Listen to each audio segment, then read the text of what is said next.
கர்த்தருக்கு ஸ்தோத்திரம். இன்றைய நாளில் தேவன் 3 வசனங்கள் மூலமாக உங்களோடு பேச விரும்புகிறார். அதில் முதலாவது வசனம் இன்றைய மன்னா 1.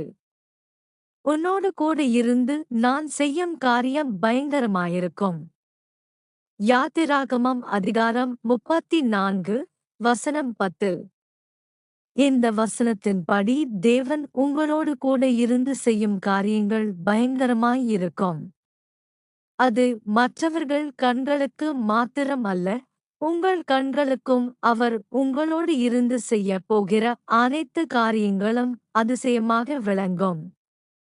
அதிசயத்தின் தேவன் நம்மோடு கூட இருக்கிறார். இன்னும் ஏன் கவலையாக உள்ளீர்கள்? இந்த வசனத்தைக் கொண்டு இந்த நாளை தொடங்குங்கள். நீங்கள் ஆசீர்வதிக்கப்பட்டவர்கள்.